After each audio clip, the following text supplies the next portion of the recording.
What is the common link between self-medication, paramilitary death squads, famine, labor exploitation, magical indigenous rituals, and obesity? Would it surprise you if I said Coca-Cola? This multi-billion-dollar conglomerate is more than just a beverage company, but they would prefer it if you didn't know that. From allegations of funding the assassination of union leaders to forcing farmers to get addicted to their product, Coca-Cola is the cartoon villain we assumed was far too exaggerated to be true. It all began with this man, Asa Griggs Candler. This is the dark history of Coca-Cola. A.G. Candler was a drugstore owner back when drug regulation wasn't such a serious thing. You had everyday medications containing heroin or cocaine, which were as easily accessible as a strip of paracetamol or antihistamine tablets. This was when Candler met the chemist John Stiff Pemberton, who had created the recipe for the original Coca-Cola. The original, of course, was a carbonated cocaine and caffeine mixture, making it a pretty addictive drink that Pemberton tried to sell as a health drink. While he had some success, it's likely his addiction to morphine got in the way of growing the business himself. Candler saw an opportunity and purchased the rights to the formula. He started by selling this mixture under the names Yum Yum and Coke, but neither worked. Candler knew the name Coca-Cola was perfect, so he was dead set on securing the rights. Since Pemberton and his son weren't going to give up the Coca-Cola brand, Candler needed them to get out of the way. And it seems the cards were in Candler's favor in the darkest way. Pemberton succumbed to his addictions and died in August of 1888, allowing the businessman to move in and swiftly consolidate control over the company. He showed up at the funeral and allegedly secured the rights from Pemberton's grieving widow on the spot. She died days later in a mysterious house fire. By that point, Charlie Pemberton was following in his father's footsteps and struggling with his own addiction issues, making him hardly an obstacle for Candler. Candler moved on to buy out the remaining shareholders one by one, until he owned Coca-Cola completely. Sole ownership cost him a total of $2,300, equivalent to $76,000 today.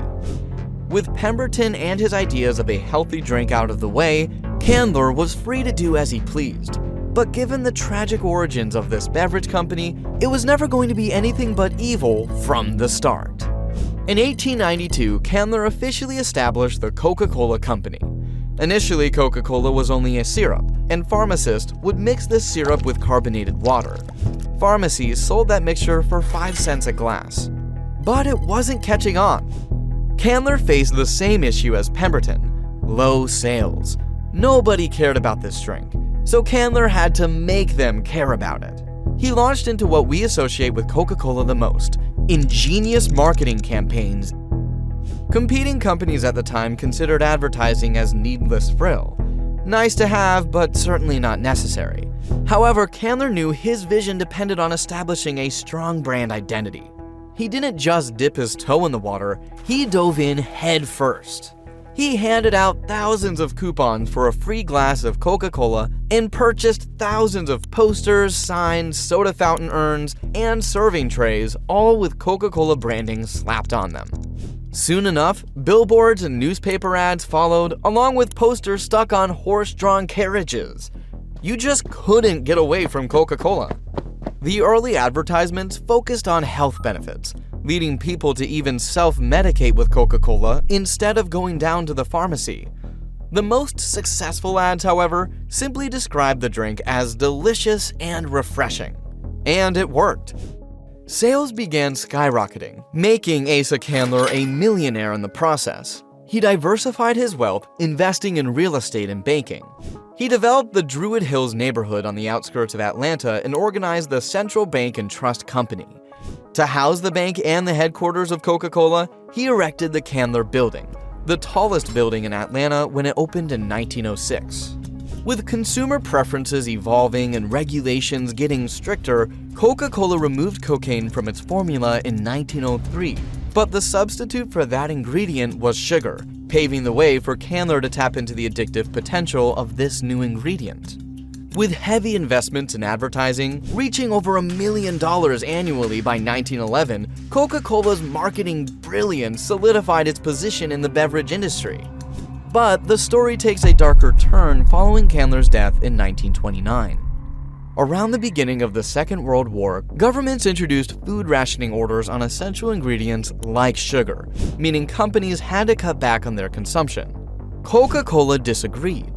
They said they should be excluded from rationing because Coke was essential for the war effort. To further support this absurd claim, they funded studies to show that Coca-Cola boosted the health and morale of US soldiers. And the government bought it. They put a Coca-Cola exec on the rationing board who, no surprise, gave Coca-Cola a free pass on sugar rationing while every other company needed to cut back on sugar. Coca-Cola also managed to get government support to set up their bottling plants abroad under the guise of spreading American cheer and keeping spirits high. In reality, this just helped Coca-Cola plant its flag globally. So by the time the war ended, there were 64 new Coca-Cola plants worldwide, all funded by the American government. Or rather, the American taxpayers. Not that this made Coca-Cola patriotic. In fact, Coke was playing both sides and openly cozying up to the Nazis, even featuring their drinks at Hitler Youth rallies and in Nazi propaganda. That isn't even the biggest secret Coca-Cola is holding on to. From allegations of calling for assassinations and kidnappings to cultivating addictions, Coca-Cola's rap sheet goes beyond your wildest imaginations. It's not common knowledge, but Coca-Cola has contracts with various schools around the country that give them the right to sell their beverage in vending machines and school events. In exchange for this exclusive right, Coca-Cola provides schools with generous incentives, direct payments, sports equipment, computers. But these contracts don't just end here. Sometimes they include higher incentives if schools sell soft drinks instead of bottled water. One study found that 15% of these contracts had this incentive. This, of course, directly impacts student health and contributes to skyrocketing childhood obesity rates. Schools aren't the only place Coca-Cola has got its claws into, because the most effective way to secure a lifelong customer is to get them when they're young and naive. Early indoctrination ensures certain habits are built from a young age, securing a lifelong customer for the business. It's easier than getting adults to change their minds. In an effort to do that, Coca-Cola has produced certain collectible items. Barbie dolls, board games, and miniature delivery trucks, all supposedly aimed at adults. But it's easy enough to see who they're really targeting. Come Christmas time, Coca-Cola uses imagery that appeal to little kids who love and believe in Santa, using Coke decorations and their signature red color to blend into the holiday spirit. Maybe it's just clever marketing and good business. Or maybe it's predatory behavior resulting in long-term damage. To divert attention away from the copious amounts of sugar they pour into every can and bottle, Coca-Cola funded a study. A study that claimed obesity is a result of lack of exercise and not sugar or your dietary choices. This, of course, was part of a well-orchestrated campaign to shift blame away from Coca-Cola for causing type 2 diabetes. This deceptive study even targeted children, with Coca-Cola funding research that pointed to inactivity as the main cause of childhood obesity globally, despite overwhelming consensus among health experts that it's largely driven by diet. Despite this fact coming to light, Coca-Cola has thrived. And we are only just getting started, because this beverage company has used its money, power, and influence to bribe governments into watching silently as they starve, intimidate, kidnap, and assault workers. Coca-Cola has been heavily criticized for its water use, especially in places like India and Mexico that already struggle with limited water. The company's operations suck up massive amounts of groundwater, leaving little for the people living nearby. Amidst various controversies, Coca-Cola's water woes particularly stand out in India. The company operated 58 bottling plants at its height, and the amount of water they used pushed local communities to the brink of drought. No water also means no agriculture, with farmers now unable to grow their crops. Surrounding communities suffered even more. And in Mexico, the lack of water has led to a deadly addiction. The community in San Cristobal de las Casas has come to a point where Coca-Cola has seized nearly all local water resources, triggering dangerous shortages. Left without clean drinking water, locals have been cornered into turning to Coca-Cola for their hydration needs. With the sugary substitute becoming their daily drink, the high sugar content in each bottle has brewed a wide-scale addiction and burgeoning health crisis. And they didn't stop there. In southern Mexico, Coca-Cola has entwined itself into the fabric of indigenous life. In Los Altos, the soda has infiltrated rituals meant to celebrate births, marriages, and patron saints, believed to appease spirits and cure the sick. Pascuala from El Pinar, a traditional healer, claims the spirits are drawn to Coca-Cola for its sweetness, which supposedly harbors healing powers. But the truth is obvious. Coca-Cola crafted manipulative marketing campaigns specifically targeting these communities, using indigenous languages and imagery to tighten its hold on them. Any company this committed to continuously churning out products and selling them, no matter what, is bound to clash with workers' unions at some point. But no company has tackled this problem like Coca-Cola. Since 1940, when Coca-Cola made its entry into Colombia through a franchise granted to Endega, its operations have been shadowed by grave human rights concerns. Despite several changes in ownership, Coca-Cola eventually seized considerable control over its Colombian operations, dictating production and labor policies with a heavy hand. It's no surprise then that the accusations aimed at Coca-Cola in Colombia focus on its harsh treatment of labor and union rights. The company has been accused of fostering brutal working conditions, enforcing prolonged working hours, and strategically closing down plants to crush union activities. But the depths of Coca-Cola's manipulations run deeper. Reports have surfaced that Coca-Cola employs shady tactics to underpay workers.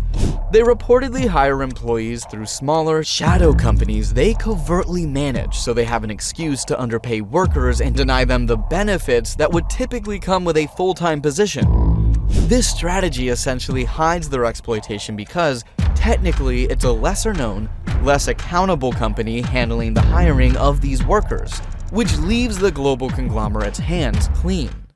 But if some unions should get particularly brave, Coca-Cola has a disturbing solution for that too. In 2010, Coca-Cola was accused of leveraging Colombia's paramilitary forces to crush union protests. The incident at a Medellin bottling plant saw police brutally evicting workers, and all union members and leaders were painted as national security threats. They were forcibly tied up in long court cases so they would abandon their union responsibilities. And still, it could have easily gotten worse for them, because in Guatemala, the violence extended beyond the workers and into their homes and families. Known for its treacherous landscape for labor leaders, Guatemala has long been a hotspot for threats, kidnappings, and murders of trade unionists. And in this volatile environment, union leaders Jose Armando Palacios and Jose Alberto Vicente Chavez experienced incredible physical and verbal hostility while working at the bottling plants. In 2006, Palacios was driven to flee Guatemala under dire circumstances. Chavez's fate was more gruesome. He disappeared, but his family suffered unspeakable horrors. In 2008, his children were kidnapped and tortured. His daughter was sexually assaulted before being brutally murdered. These atrocities were allegedly orchestrated by the management of Incasa, which controls 2 Coca-Cola bottling plants and an instant coffee plant in the region. Throughout this period, several other union members met their deaths, with persistent accusations pointing towards Coca-Cola's complicity or gross negligence in preventing these violent abuses. When asked to comment, Coca-Cola simply denied all allegations, a repetitive pattern in the way they choose to deal with crises. In 1999, Coca-Cola faced serious accusations from 1,500 African-American employees who claimed racial discrimination. This number eventually increased to 2,000, including both current and former employees. They alleged that the company engaged in discriminatory practices in pay, promotions, and performance evaluations, noting that African-American employees were often paid significantly less than their Caucasian counterparts, around $26,000 less annually for similar roles. Despite Coca-Cola's 1992 commitment to spend $1 billion with minority vendors, these internal issues painted a starkly different picture of the company's practices. Coca-Cola denied the claims, but eventually settled the lawsuit for $193 million and established a diversity council to address these issues internally. And they are not above dirty practices to inflate their numbers either. Coca-Cola was embroiled in a scandal involving channel stuffing in the early 2000s, particularly with Japanese bottlers between 1997 and 1999. Channel stuffing involves sending extra, usually unrequested inventory to wholesalers and retailers to artificially inflate sales figures. This makes a company's financial performance appear better than it is, misleading investors. A lawsuit in 2000 led to investigations, and while Coca-Cola settled these claims, the Securities and Exchange Commission, or SEC, confirmed that such practices had occurred, revealing that Coca-Cola had pressured bottlers to buy more concentrate under extended credit terms. Now, in response to the SEC's findings on channel stuffing, Coca-Cola established an ethics and compliance office, and they have to confirm every quarter that its payment terms and credit policies haven't been altered. Where Colombia and other international activities are concerned, Coca-Cola has defended itself against accusations of violence, and the Colombian courts also have generally supported the company. The 11th Circuit Court of Appeals in Florida also dismissed a related lawsuit, saying there was insufficient evidence. Addressing health issues related to its products, Coca-Cola says that it cannot control public consumption of sugary or artificially sweetened beverages. Their responsibility, they assert, is to provide clear, honest product information to help consumers make educated choices. But given their contracts with schools and how they continuously place themselves in front of children, it's obvious what the ultimate intention is. So, what now? Well, for decades, Coca-Cola has been fighting one accusation or another, from unsafe products, illegal competitive practices, racial discrimination, and intimidating employees to channel stuffing and damaging the environment. And while Coke touts its corporate social responsibility campaigns at every chance they get, critics argue that these actions are superficial, merely cosmetic efforts to cover up deeper issues of misconduct. Where their promises of sustainability and environmental care are concerned, they've made promises like using recycled plastics for their bottles by 2025 and achieving 50% recycled packaging by 2030. Back in 1990, they promised that 25% of their plastic bottles would be recycled, but now, 3 decades later, they've only reached the 10% mark. And even if they do meet future targets, it would just mean Coca-Cola is polluting the planet at a slower pace. Is holding them accountable going to be of any use since they have grown far too big to even manage themselves? Or are continued boycotts and call-outs truly the answer? Tell us your thoughts in the comments below, and subscribe for more videos like these.